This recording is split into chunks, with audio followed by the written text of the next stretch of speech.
No, that's not what my religion is all about. And we Muslim, we quick to come out and say, oh, Islam is a religion of peace. Yes. But sometimes this confusion is the problem, and it's going to be the problem for the next generation Muslims.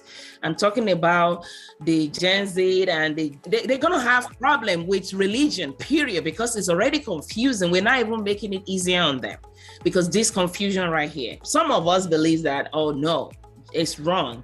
And some other people are putting the same Quran that we're already and saying, yes, it's justifiable. They can kill, they can marry young, they can abuse people, they can do all dirty stuff.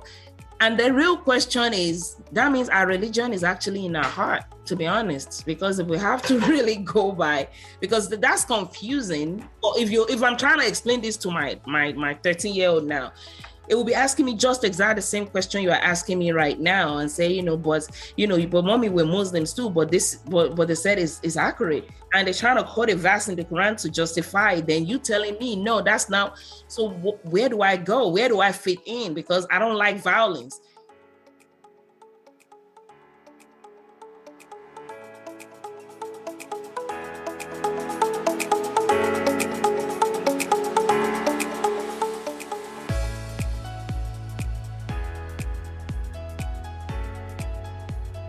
Hello. Welcome to another episode of Lost Negotiants. I'm your host, Brother Mike. Today we've got a very, very interesting guest. Really excited to have a lady, a woman of faith, and someone who's highly respectable. So Jumak is in the building. Thank you so much for being here. Really, really appreciate your presence. I also want to introduce my co-host, who is also here. Well, I'll let him introduce himself. Go ahead, over to you. Yeah, ladies and gentlemen, this is Pingpe here again, once again. I'll be anchoring this today. So looking forward to a nice discussion with Jumak.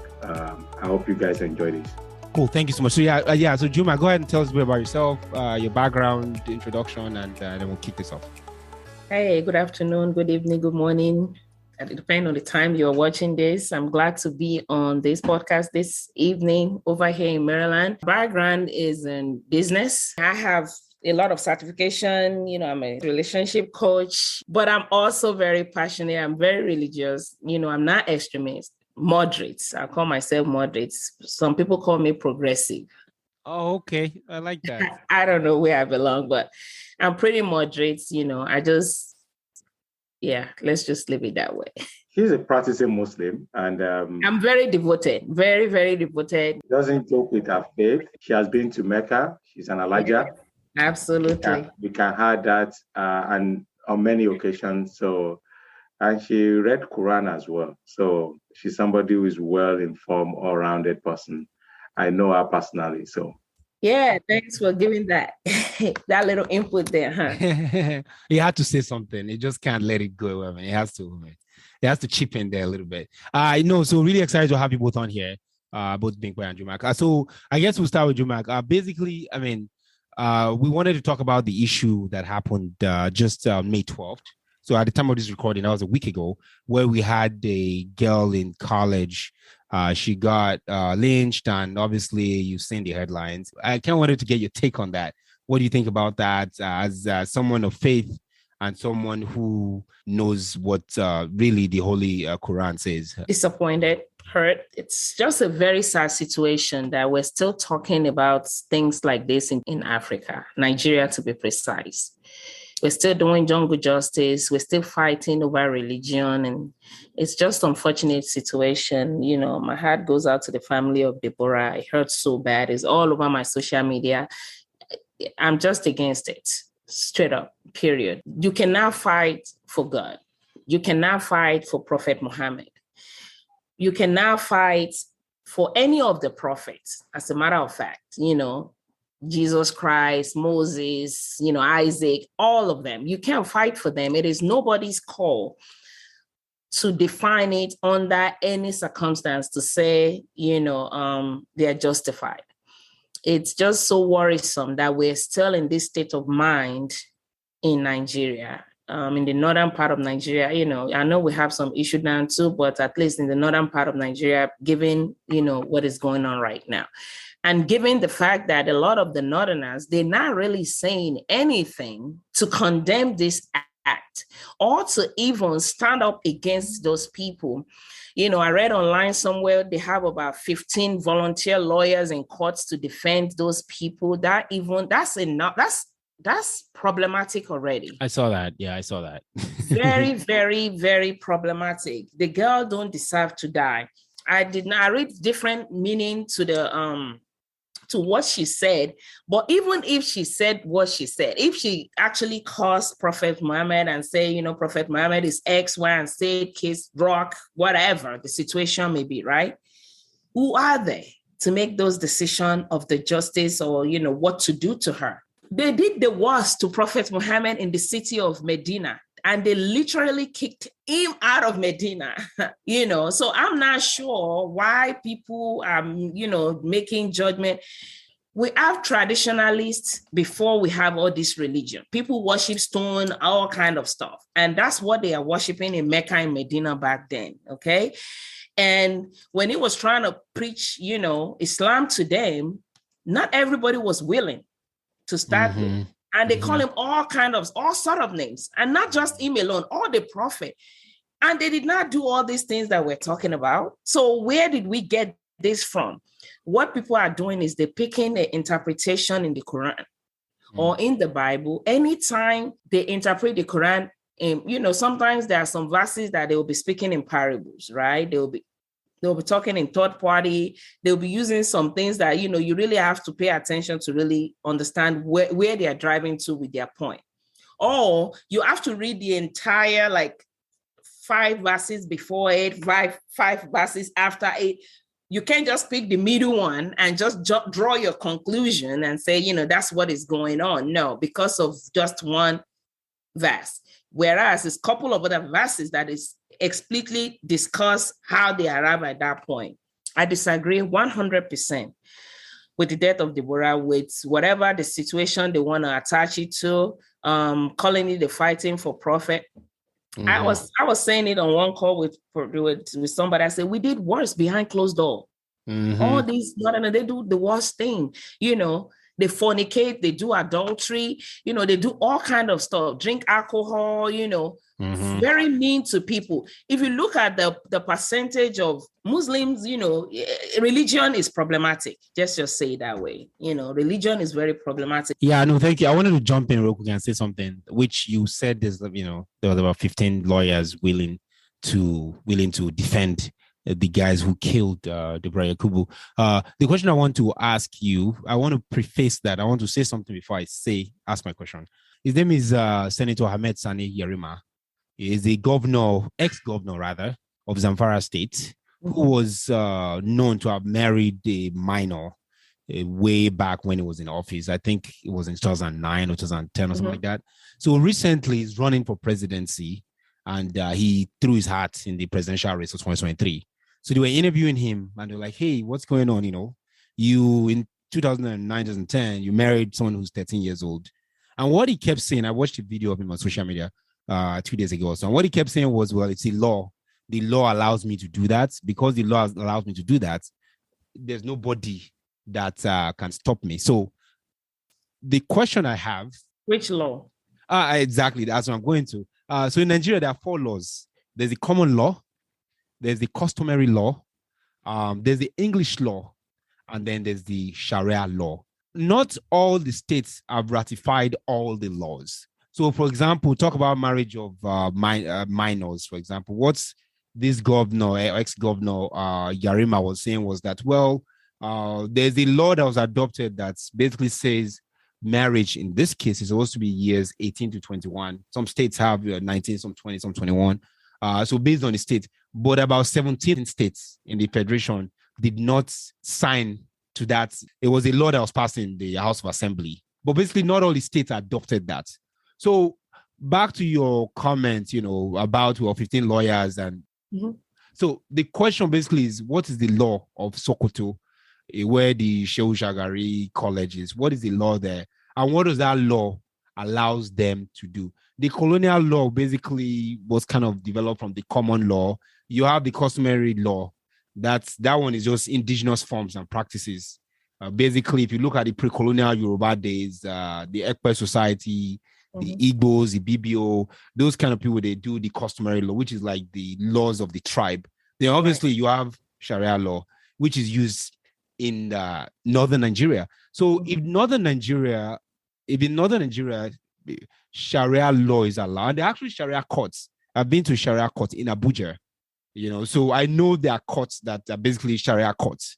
So if it is legal that if somebody blasphemes against the holy prophets, I'm just wanting to see what your response is.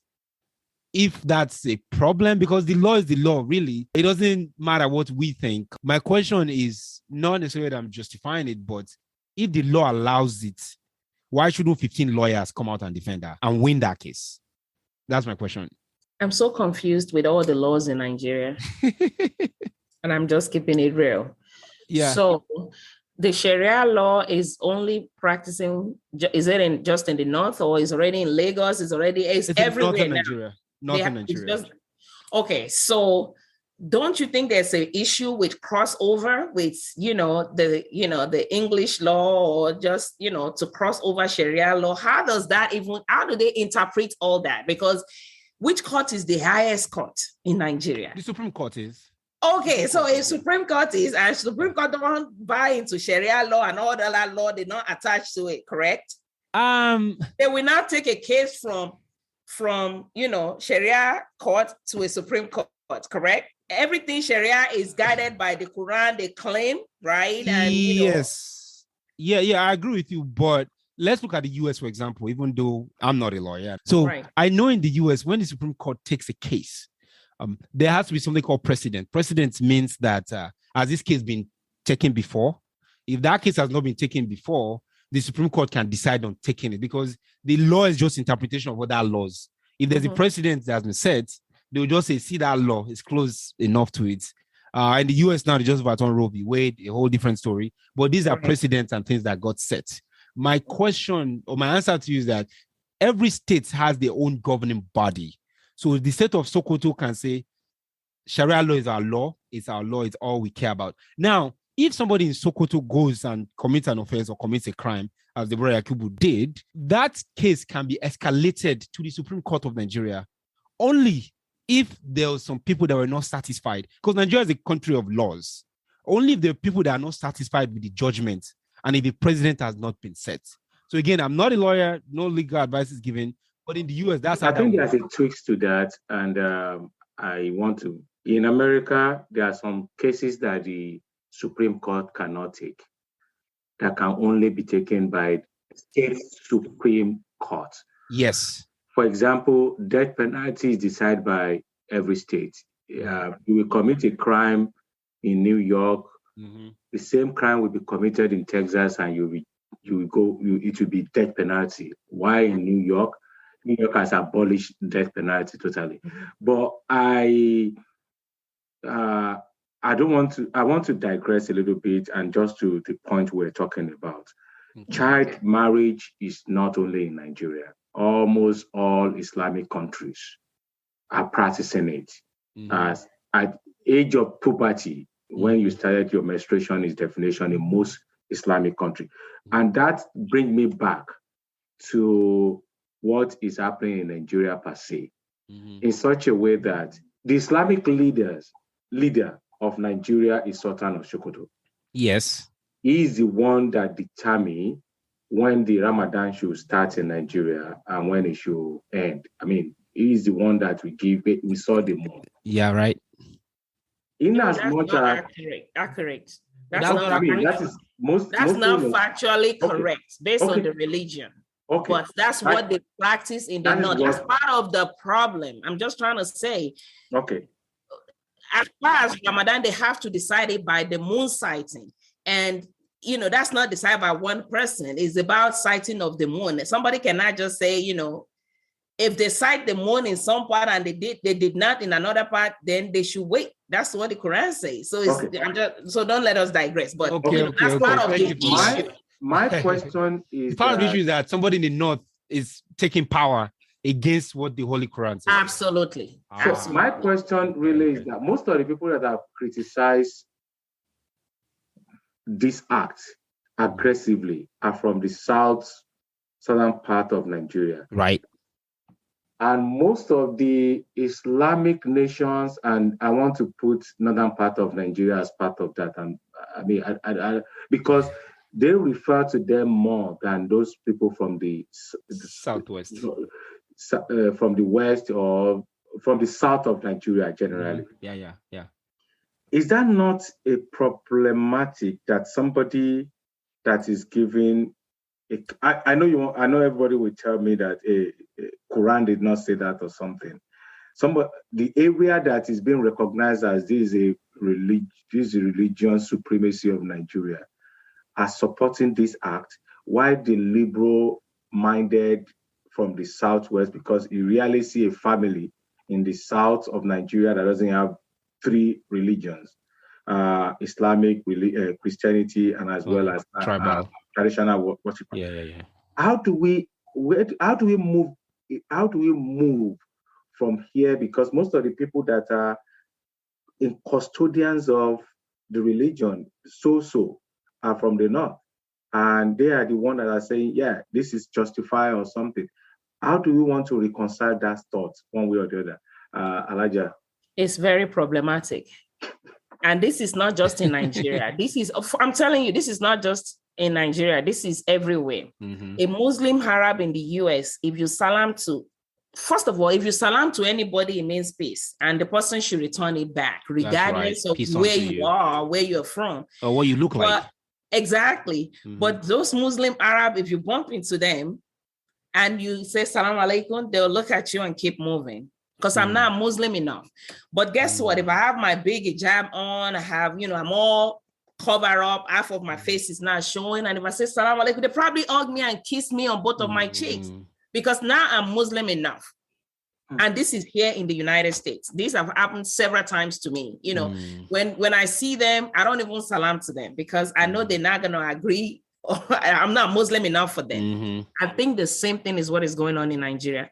The Northerners feels like they are the custodian of Islam, which nobody is, to be honest. And they feel like they can make decisions and rule and tweak Quran and make everything to work for them, pretty much.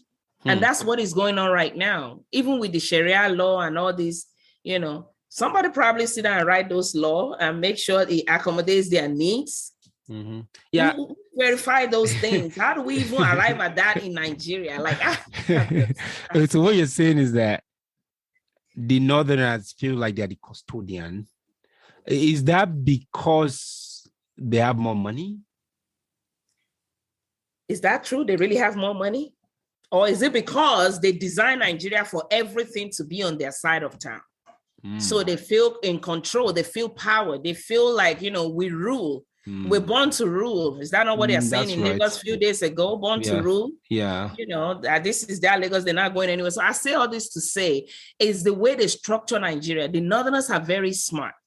When they are doing the structuring, they make sure that everything works for them. Their roads works for them. The infrastructure works for them. Everything belongs to them. And us, we're just struggling. So, but back to our topic though, with the girl, Deborah, with the lady that got massacred, Deborah Yakubu. The question is, if it's justified, I guess what we're saying is that it's justified because the Northerners say it's justified. And anybody else can hate it, love it, don't care. We're the Northerners, we're powerful, we say it's justified. And that's the buck stops with us. Is that what you're kind of saying, I guess? No. That's not what that's not what my religion is all about. And we Muslims, we're quick to come out and say, oh, Islam is a religion of peace. Yes. But sometimes this confusion is the problem. And it's going to be the problem for the next generation Muslims. I'm talking about the Gen Z and they're going to have problem with religion, period, because it's already confusing. We're not even making it easier on them because this confusion right here. So, some of us believe that, oh no, it's wrong. And some other people are quoting the same Quran that we're already and saying, yes, it's justifiable. They can kill, they can marry young, they can abuse people, they can do all that stuff. And the real question is, that means our religion is actually in our heart. to be honest, because if we have to really go by, because that's confusing. It is very confusing. If I'm trying to explain this to my 13-year-old now, it will be asking me just exactly the same question you are asking me right now, and say, but mommy, we're Muslims too, but they said is accurate, and they're trying to quote a verse in the Quran to justify it. Then you telling me no, that's not. So where do I go? Where do I fit in? Because I don't like violence. Yeah. Well, to help matters, I think Christianity is also like that too, in a way. So we're all. That's why I want to go to that. It's all about religion and the way people take it. Don't let us even go far. If you go to Methodist, Anglican, CNS, Pentecostal, in Nigeria, Deeper Life, Redeem, do not see you as a Christian. If you go to Pentecostals like Household of Faith or something, or those Christ Embassy, the Deeper Life brother will not see you as a Christian. True. And they are reading the same Bible, they are reading the same book, but there is this infringement. And that's why, personally, to me, I think religion is a scam. And I've tried to explain that to many people on several occasions that and I agree with you, Juma. This is going where we didn't plan on. No, because there's no way we will talk about religion without trying to conclude on certain things, that religion is a scam. And I agree with you, Juma, that your God is in your heart. You can if you see Nigeria, Muslims those who claim to be Muslims, because I'm not going to put a religion in a box here, what they call religion. Those who claim to be Christians, they are fraud in Nigeria. A camp president bought aeroplane. Why the president? Till tomorrow, he never told us who bought that. They all I of them agree with that. were building these things, and they are in government. They will leave house. They will leave the state house and go to church after stealing and lying. And they are in every religion, right there. Muslim, Christian, they do this. They punish us. You cannot say okay. I think the issue is that we need to treat people as human beings instead of putting them under a religion connotation. But most people in Nigeria think the only way to control people's mind is to attach it to a religion. Oh, he insulted my religion. He insulted my GO. Oh, he speaks bad about my imam. He does those things. If you see how people fight over these things on social media, you will not believe it. What did your GO did? A few years ago, a pastor of a church slapped somebody in the church because he thinks that is a witch. Who gave him that authority? And he will quote a Bible passage to say, oh, God give me authority to step over every serpent. But that is not what the Bible says. Yeah. I just don't want it to be one way, and I wanted to chip in certain part of it, that the religion of a thing or following is occultic to me. Because if you believe in something, if I believe in something and I want to follow it, no matter what that thing does, that even is bad, I will never see it. I just want to see the good sides. You can't criticize. And it happens in political realm. Some of us that support Tinubu, some people support and we never see anything that all these politicians does. And we just, in America, for example, some people like Obama with passion. No, Obama has never done anything. Just the same way, some people support Donald Trump, President Trump, and they never see anything and that is the same way we are interpreting our religion. And I think it's very, very dangerous. And I agree with Juma that in the next generation is going to be, number one, is that we don't have religion at all, or the number of people that are worshiping this religion reduce, or more war is created because of religion. Wow, that's at first I was kind of like, oh, do we really want to go that far? But fundamentally, I agree. even though I shouldn't be agreeing with what you say, because so we can have the two balance, but the two sides balance. Well, this one, I'm going to give you this because, I mean, I have nothing to add to that. That was just beautifully said. I mean, that's just the truth about religion. I think the whole issue that we're having about the late lady Deborah Yakubu is because of religion. It is because we have a version of people that claim that their own doctrine and way and laws and things is totally different from everybody else. And what these people don't know is that even if, let's just assume that, okay, that's what the Quran says. A lot of things we have changed in the Quran. A good example is during COVID-19. As a Muslim, by rule, when we pray, we have to pray side to side. Leg toe to toe, side to side, everybody. Guess what? During COVID, all the way from everybody home to the biggest place where they would think the religion is from, Mecca, everybody has to be 6 feet apart. Never happened in the history of Islam. But guess what? We pray. Don't you think all those prayers for those 2 years, do you think God will not answer? He will. Yeah, he sure will. That's the whole point. People just need to be rational. People need to really dive in and think, use their brain and be sensible. The same thing with all other things that happens in the Quran. When they said the word modesty means, to be modest. It doesn't have a definition that we all have to wear niqab and cover our face. That's their culture. We have cultural outfits too. Yeah. We have ashoke, and the Igbo have their own asho.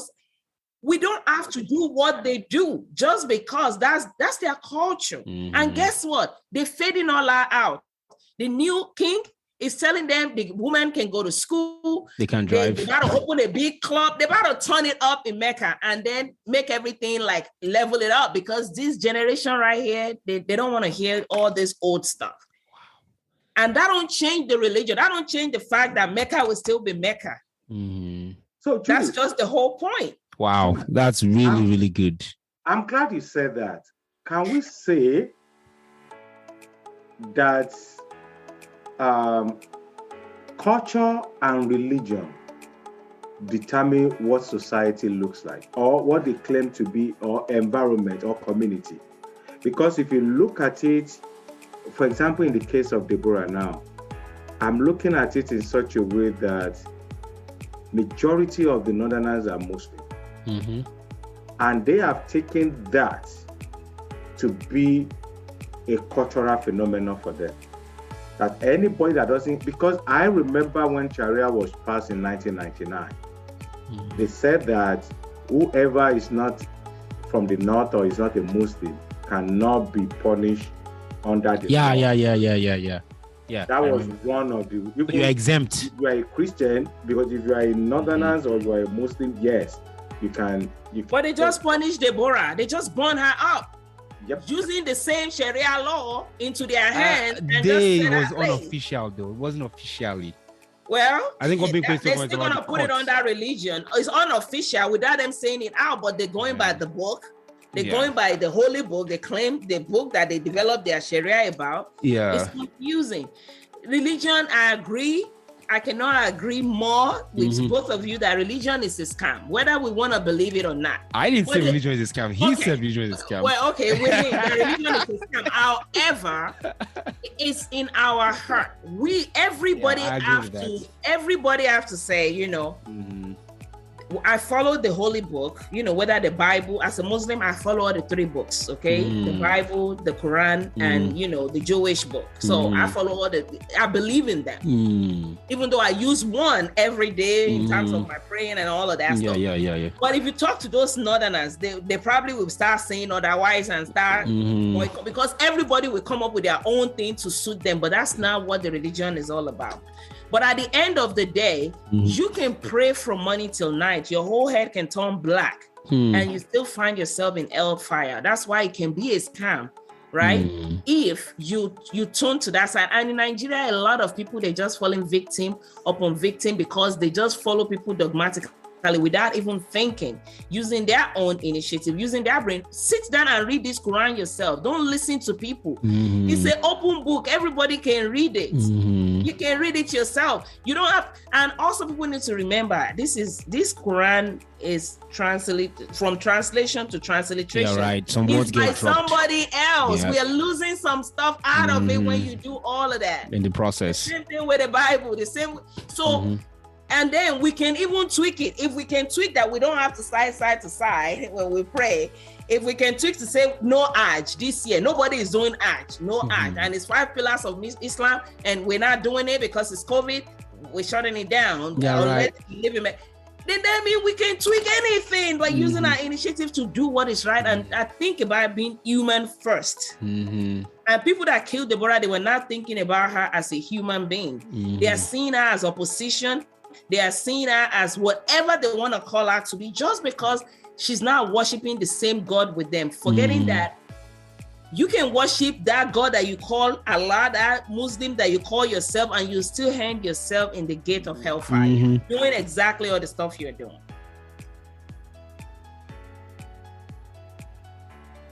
All right, guys. Thanks for listening. That's all the time we have for this episode. Please follow us for part 2 of this series. Thank you for listening. I really, really appreciate it. I also want to thank our guests for being on. Thanks to Jumat, and thanks to Binkpe for being a wonderful co-host. Please continue to follow us on all our social media handles. If you're not yet subscribed to our YouTube channel, please go ahead and hit the subscribe button. Also hit the bell notification so that you get notified once we release a new episode. Thank you so much for listening, guys, and until next time, a Kowoni Baje. Bye now.